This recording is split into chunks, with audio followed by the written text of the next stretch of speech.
आज हम बात करेंगे मॉड में फ्रीक्वेंसी डिस्ट्रीब्यूशन की। ये फ्रीक्वेंसी डिस्ट्रीब्यूशन क्या होता है? सबसे पहले तो मैं डाटा लिखता हूं, फिर मैं आपको एक्सप्लेन करता हूं कि ये फ्रीक्वेंसी डिस्ट्रीब्यूशन क्या होता है। बच्चों, हमें दो कॉलम दे दिए गए हैं। पहले ये दूसरे लेक्चर में मैंने आपको बताया था ना कि दो कॉलम हो तो पहला कॉलम एक्स, दूसरा कॉलम एफ होता है, फ्रीक्वेंसी तादाद। मिसाल के तौर पर मैं कह रहा हूं कि जी मेरे पास कुछ वैल्यूज दी हुई हैं और इसके सामने फ्रीक्वेंसीज हैं ये, और आपको फाइंड करना है मॉड। ठीक है, तो मॉड मालूम करने के लिए फ्रीक्वेंसी डिस्ट्रीब्यूशन में बड़ा इजी मेथड है, कोई मसला नहीं है। सबसे पहले तो मैं आपको ये बताऊं, आपको याद होगा कि मैंने एक वीडियो में ये बताया था कि भाई अनग्रुप से ग्रुप कैसे बनता है।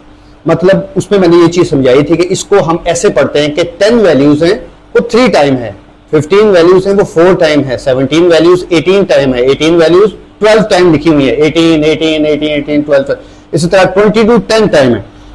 तो इसका मतलब ये है कि ये टोटल वैल्यूज कितनी हो गई?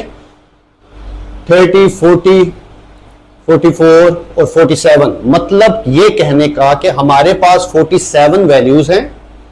हमने 47 वैल्यूज को समराइज किया और समराइज करके हमने उसको टेबुलर फॉर्म में ऐसे लिख दिया। इसको कहते हैं फ्रीक्वेंसी डिस्ट्रीब्यूशन।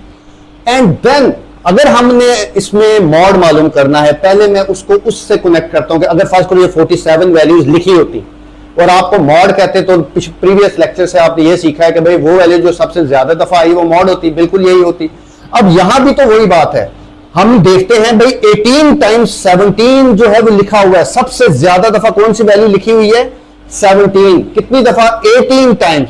इसका मतलब ये है कि भाई मॉड फिर क्या हो गया? मॉड हो गया 17। और दूसरे लफ्जों में हम स्टूडेंट्स को इस तरह समझाते हैं, भाई जब फ्रीक्वेंसी डिस्ट्रीब्यूशन दे दी जाए तो आप भाई फ्रीक्वेंसी के कॉलम में देखो, जहां पर आपको सबसे बड़ी फ्रीक्वेंसी नजर आती है उसके करस्पॉन्ड एफ की value will be your mod. सबसे बड़ी फ्रीक्वेंसी के सामने आपने एक्स की वैल्यू को मॉड कहना है। तो दैट्स इट, ये मॉड है for frequency distribution. Thank you.